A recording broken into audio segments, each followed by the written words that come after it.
every Sunday I play for 11 a.m. Mass at church.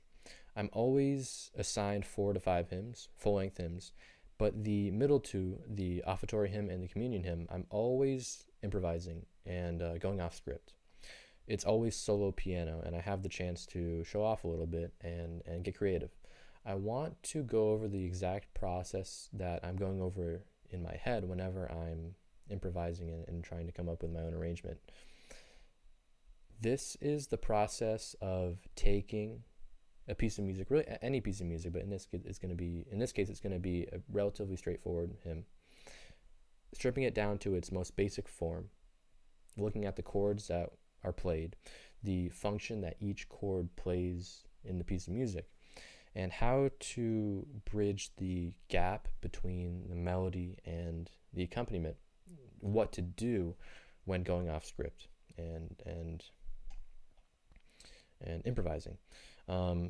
That involves the knowledge of a few fundamental concepts that I want to showcase here. So this is the hymn, O Sacrament Most Holy, played completely straight. There's going to be no modifications whatsoever. This is exactly what's written on the page.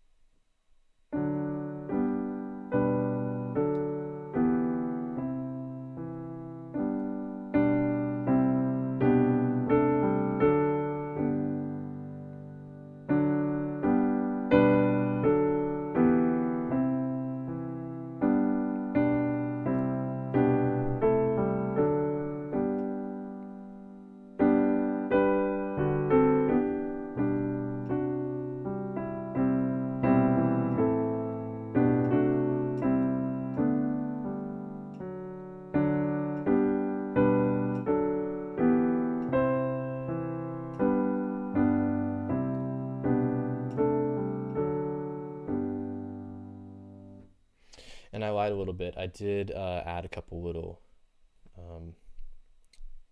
a little bit of my own rhythms there. That wasn't. It's just out of habit. But now I want to go ahead and play something that I would actually do during Mass.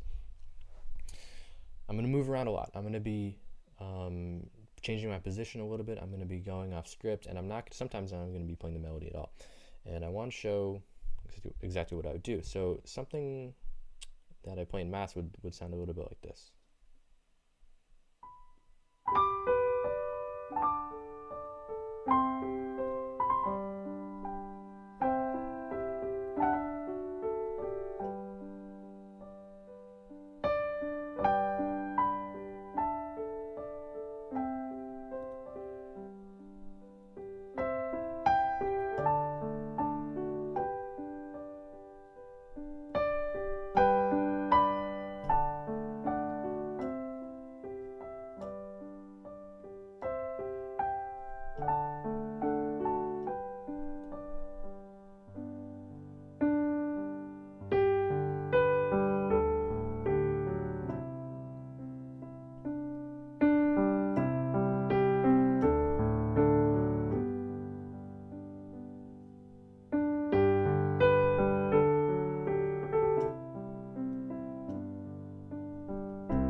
What was I doing there? Let's go ahead and get started with that.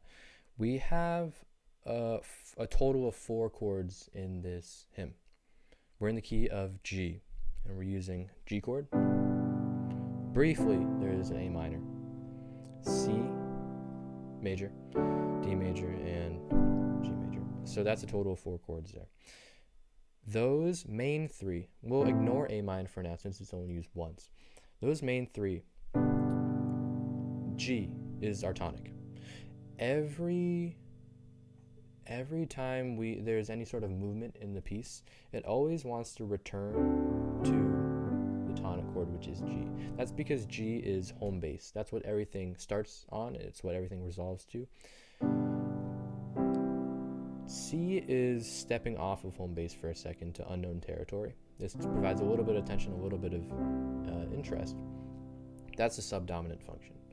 That's where we see quite a few C chords in there. Those are generally sandwiched between a G and the D. So the D is our dominant function, and this always provides the most tension. This is the most far away point from the tonic that we can possibly get.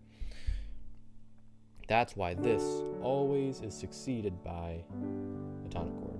The dominant always provides a tense sound, and that always wants to resolve to the tonic. Okay, let's look at the first line now. We have a very simple melody. It follows the G pentatonic scale, major pentatonic. The melody goes like this.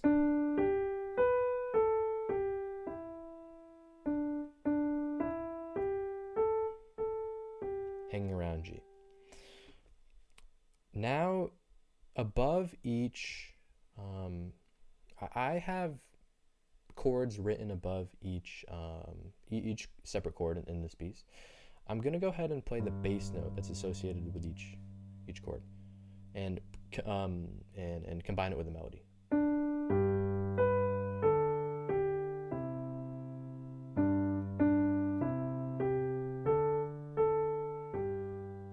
That's it right there.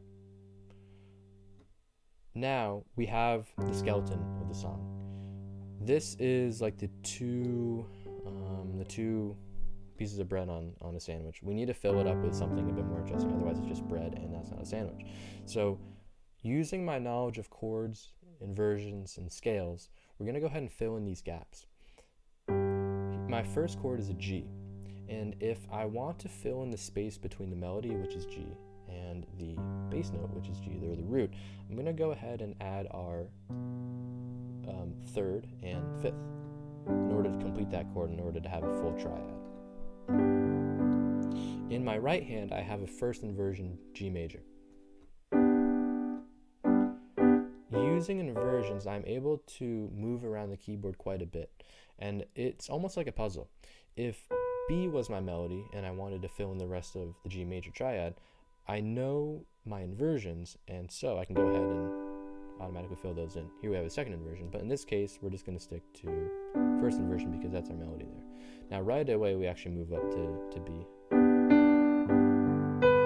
it is. In the left hand, I'm simply arpeggiating with the G chord. I skipped the third, but using a couple of simple moves, I'm able to create a completely new arrangement of the song. It's still relatively simple, but it still sounds new, and I'm able to get creative with it. What are those moves? The first is the inversion, and the second is simple arpeggiation with the left hand. All I'm doing is I'm taking this G chord and moving it around the keyboard. I have a root, the fifth, and then I play the octave, the root again. And so if I put that all together, the inversion and some left hand movement, there we go. That's the first little motion. I'm then moving right away to a D chord. These are my two melody notes, and the D and the bass. A and G. What do I need to do in order to make this sound a bit more full? I'm going to add the rest of the notes of the triad. So we have the we have the root, and we have the fifth. All we need to add is the third in order to make this sound like the D chord, D major.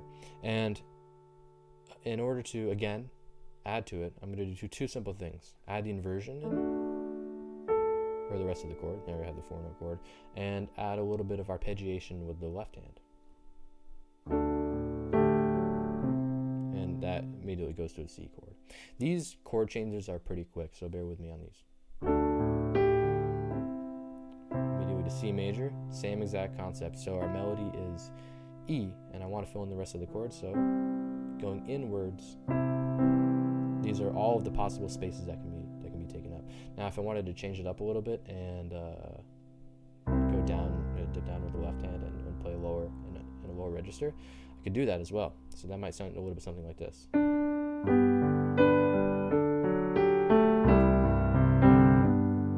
Like that. Again, just to recap, over and over and over again, all I'm doing is I'm taking the melody and the root, the melody and whatever chord is accompanying that melody, and using my knowledge of inversions and arpeggiations to get creative and to fill in the space between those two notes that I have there. Now I'm gonna go forward a little bit more quickly and explain as I go if anything new comes up. So starting at that same point, this is what it sounds like.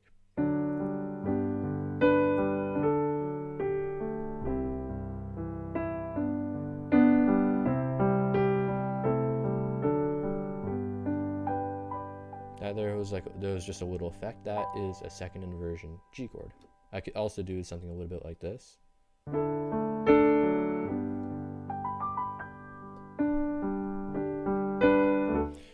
Maybe I'll try one more thing. Let's. A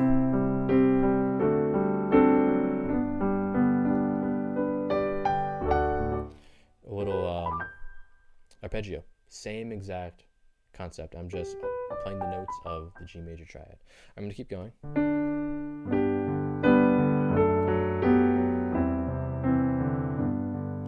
That right there, what I did with the left hand, it sounded a little bit different, and the reason is because I wasn't playing the root of each chord. I was actually playing a component note of each chord. So here I had a G chord, and then a D, and then a C. But I wanted to have some sort of consistent movement with the left hand. So what I did was I wanted stepwise motion. That's what I meant to say.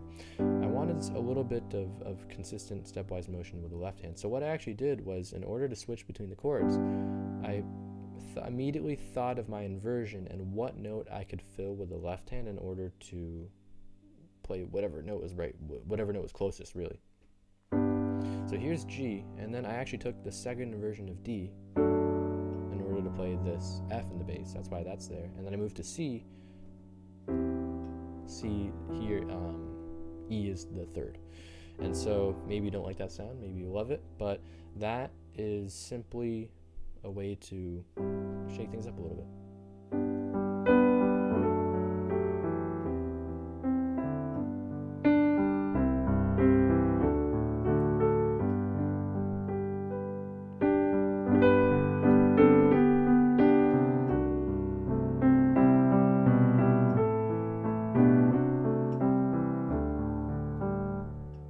Now, I haven't actually done this before yet, but something that we could do here is add a secondary dominant. Briefly move to that A minor.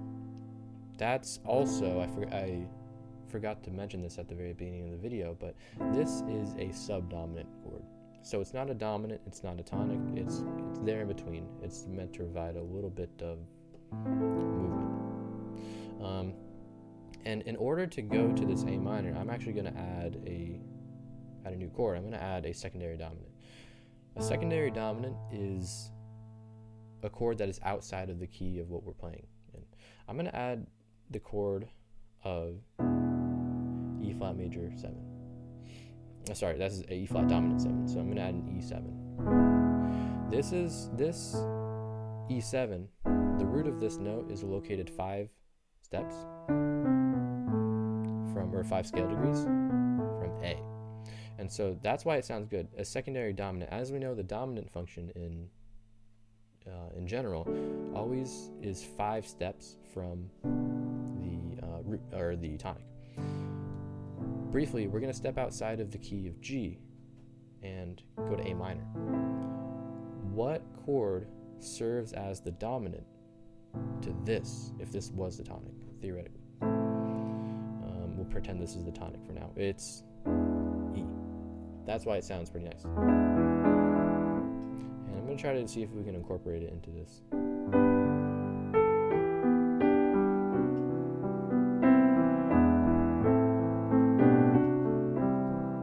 There it is. One more time. I'm going to G, filling in the space, going into C with this. That's just a melody there. E7 works perfectly because there's an E in the melody. I also played it in the bass there. Fill in the rest of the chord. We have the 3rd, 5th, 7th. Going to A minor. That sounds excellent.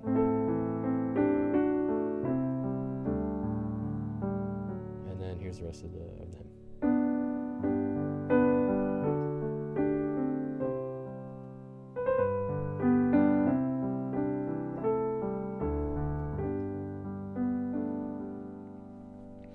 Throughout, I added a couple of moves there. Whenever I stepped outside of a triad, it was generally either an ornament, so I just did a little, almost like a trill there. And sometimes whenever I am resolving to the tonic chord, G, I add in a small grace note, which is the suspended, a suspension. In this case, it's the 2. So I play a brief A there, sus2, in order to resolve. It just makes it it makes it sound a bit generic, but I actually do like that sound. I think it sounds really nice, and it fills the space really well. There it is again. That time it was with C. There's the sus2.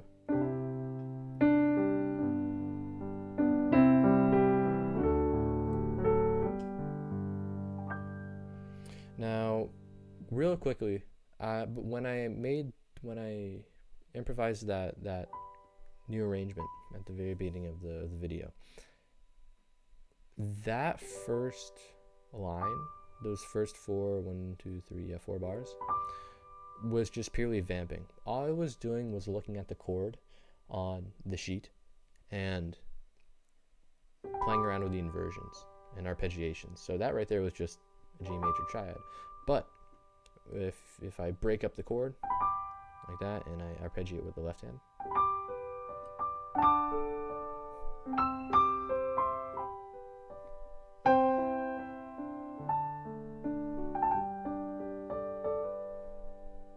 there's another intro right there. Maybe we could start at the lower end of the piano. Same chords, same layout here.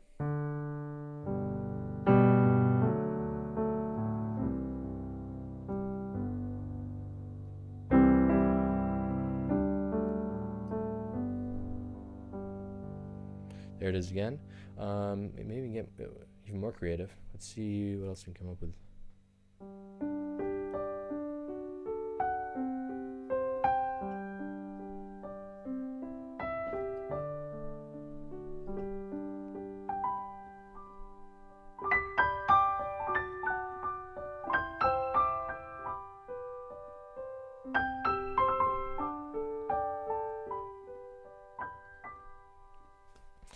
And it does sound quite almost corny, but it's great background music, and it's great way to spice something up. Anything really.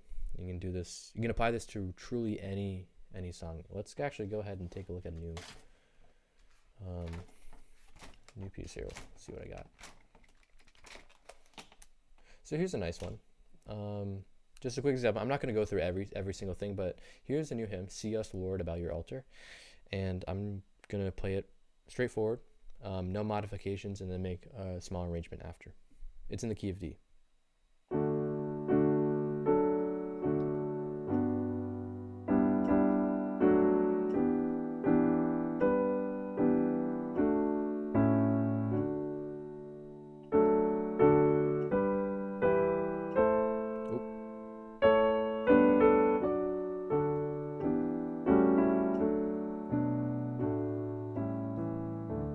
And That's it. 2 lines. And let's improvise something.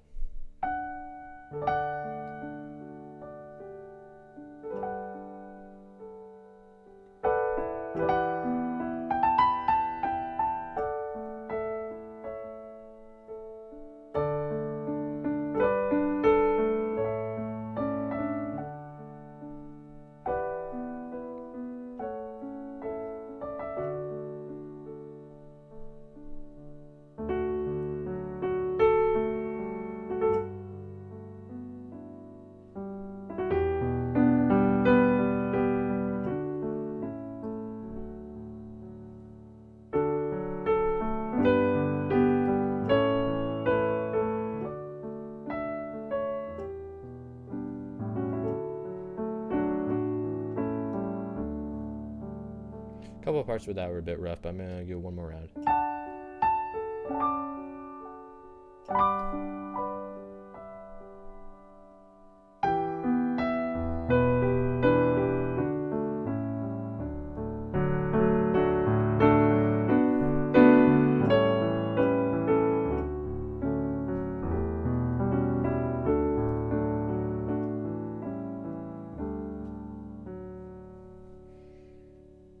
And that's the basis of it.